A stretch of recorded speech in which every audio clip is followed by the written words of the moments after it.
buy a chant album? Bro, you must have a friggin' hole in your head. Rapper slash Gregorian Chant enthusiast Professor Jelly here. And yes, in 1994, the Benedictine monks of Santo Domingo de Silos outsold Tupac. They also outsold Nirvana, Pearl Jam, Alice in Chains, Metallica, Mariah Carey, Garth Brooks, R. Kelly.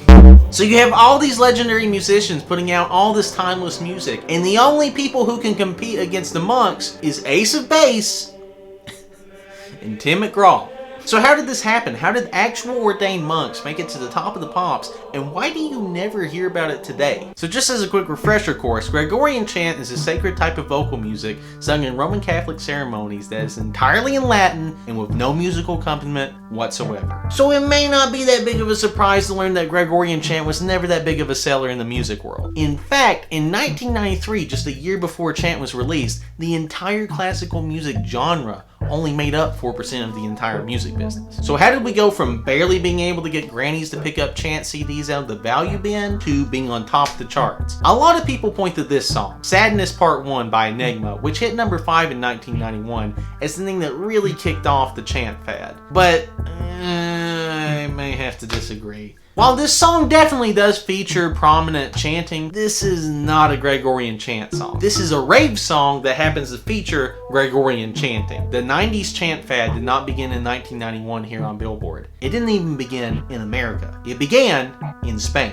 In 1993, EMI record label Angel was trying to figure out what to do with their massive back catalog of Gregorian chant when they came up with what must have been a pretty novel idea at the time. A 2-disc greatest hits collection of monks chanting, which they marketed as a stress reliever, and against all odds, it went up straight to number 1. Seeing that there was actual economic potential for the music, the label rushed to get a product out, with Angel's president later saying, "We consciously decided to go for the widest possible distribution, the widest possible sales opportunity. So we took a very classically packaged product with 2 CDs and a demure cover and lots of notes about the works, and we programmed a 1 CD version of it. We called it Chant, so we would have a name the way a pop album does. And we came up with the cover as a way of appealing to a young audience." And what a cover they produced. Look at this cover. This is how all music should be sold for the rest of time. Monks floating in space, bricks haphazardly photoshopped in, and one word coming out of the void.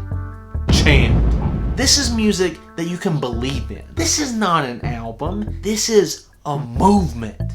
Every time I see this album, I can just see this as a poster in some marching band nerd's bedroom. I mean, it's just there. And with the repackaged single CD, this album sold and sold and sold. Everybody from wine moms to ravers to people who, aren't like strictly religious, but like are really spiritual, bought this album. These sales were helped by a massive marketing campaign which featured the slogan, "Prepare for the Millennium." Now, if that doesn't make you want to buy a chant album, bro, you must have a friggin' hole in your head. Now, this is usually whenever I would show you these advertisements, but I'm just gonna be honest with you. The government has scrubbed the internet of all things relating to this album. I swear, it is impossible to find anything other than a few newspaper clippings of the entire chant movement. I am even led to believe that at some point, these monks were featured on Good Morning America and The Tonight Show. But no matter how hard I look, I cannot find a single clip of Jay Leno introducing these monks. So with that being said, you're just gonna have to imagine that for yourselves. I'm sorry. The success of the album was so huge that even the monks' monastery became this tourist trap in the 90's. But not all were welcome. When the label ran a promotion for someone to win the chance to spend the night at the monastery, women were excluded from the contest due to the monks' vows of chastity.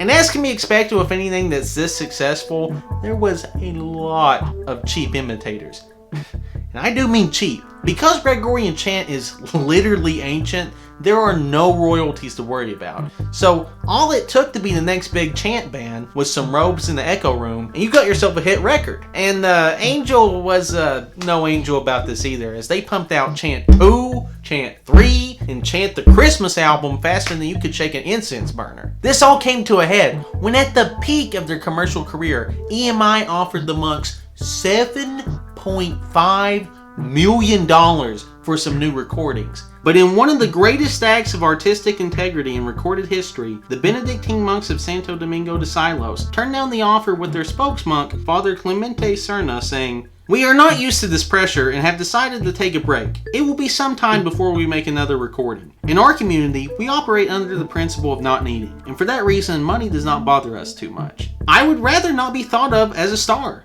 I'm just an ordinary monk.